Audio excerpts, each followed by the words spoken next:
Welcome to this episode of the $1 Million Mastermind. I'm Larry Weidel, and before we get started, if you want to know exactly how to win again and again, go to weidelonwinning.com/webinar now to watch something I've put together for you. Now let's get going into this episode of $1 Million Mastermind.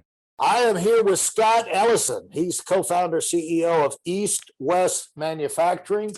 Annual revenues of the company are, let's see, I don't even have those figures. I know that we're closing in on $500 million. Oh, billion. Okay. I've got a B instead of an M there. So closing in on $500 million. Yeah. And global manufacturing, China, Vietnam, India, and Costa Rica, Canada. Really? Yeah. And so do a lot of traveling in normal times?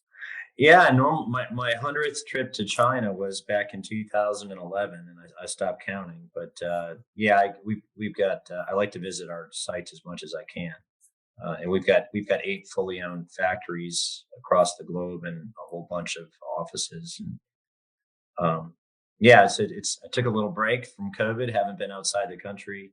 Actually, I did do a couple trips to Canada, but things are starting to pick back up, and I'm starting to get back on the road. Which is what I love to do. You know, they used to say the footprints of management were the greatest fertilizers for business, but I think that changed somewhat here in the last year, or somehow businesses have been able to keep going, but special challenges when your business is scattered around the globe. How have you responded that might have been unique? Might have been unique. I mean, I think we were fortunate that the vast majority of the products we manufacture are essential for business, and so we had to keep the plants running, keep the supply chains moving. I think our teams just did a great job of making sure the facilities were safe and our employees felt safe. And I think we did a good job keeping our culture and our collaboration going as best as we could through all this. And I think if anything's unique is, we were able to grow the company, continue to grow the company at a healthy clip through COVID. Our 5-year growth rate is still over 40% a year. And we're going to do it again this year. So, and we completed 7 acquisitions in the last 4 years, and we're working hard to integrate those businesses and get on the same page as far as culture and purpose. And we've been able to do a great job through that as well through the COVID. And now let's talk about scale. How many? Let's run through those numbers again. Countries, factories, the overview, employees, moving parts in this thing.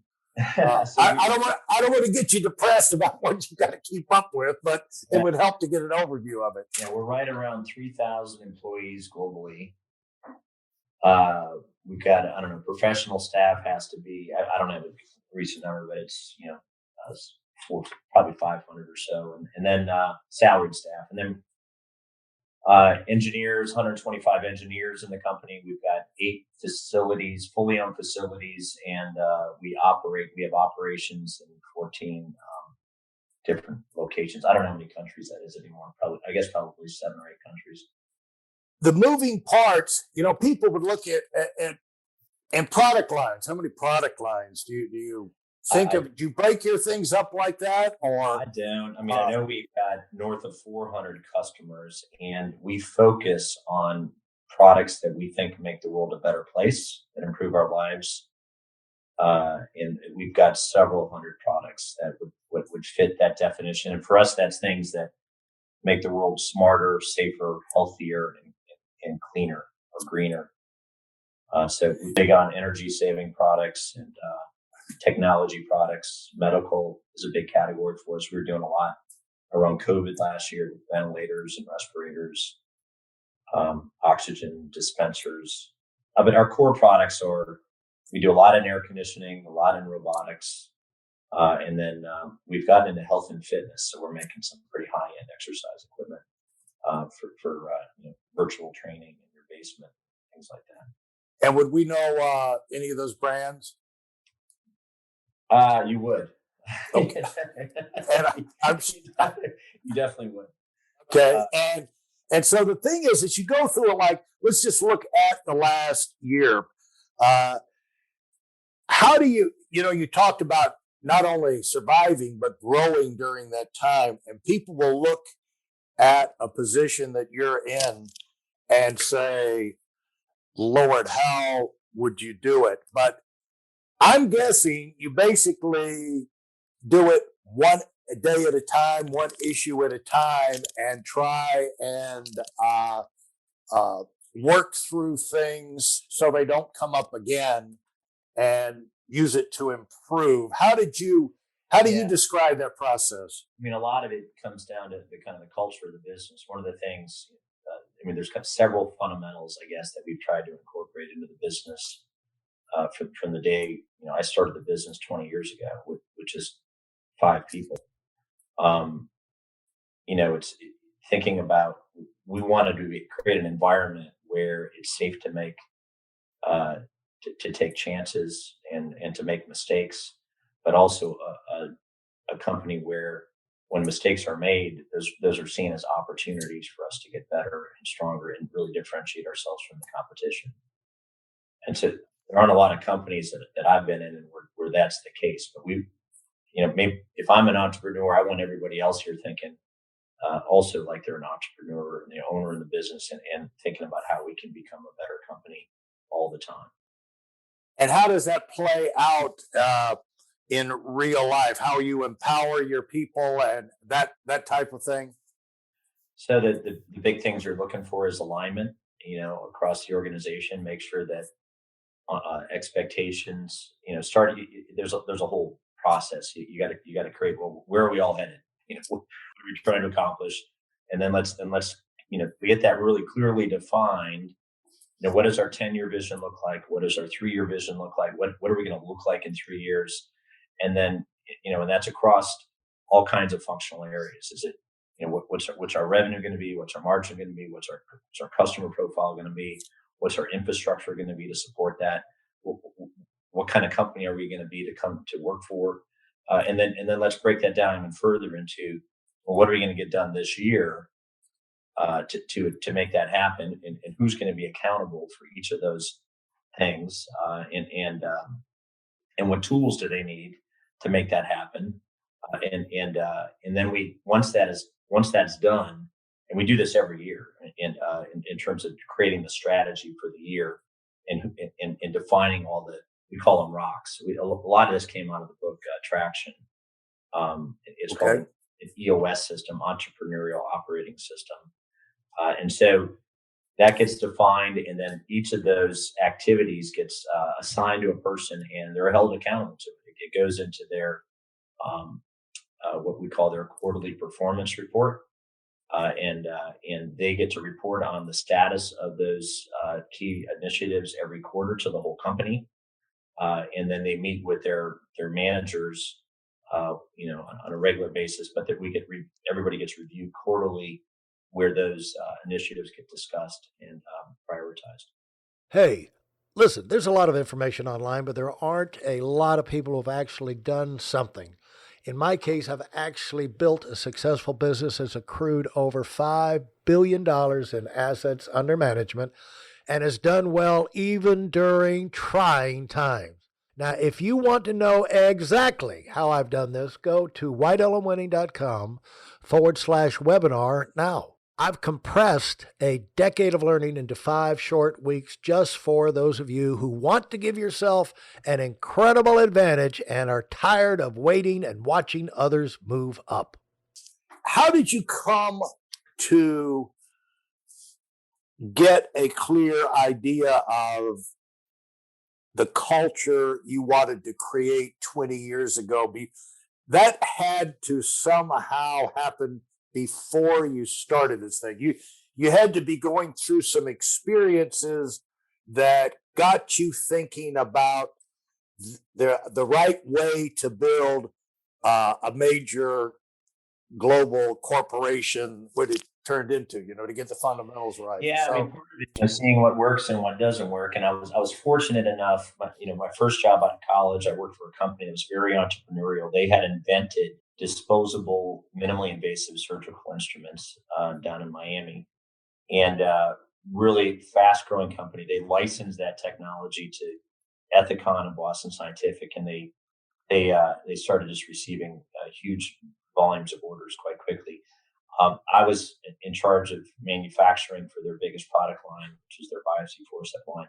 So that gave me an exposure to really kind of and they were in a high tech company, and they were kind of a cool culture for that period of time. And so I left there to become a global strategy consultant for PricewaterhouseCoopers, and I was spent 100% of my time traveling and meeting with big companies. And how did you qualify? How did you qualify for that job? so What led you to that job?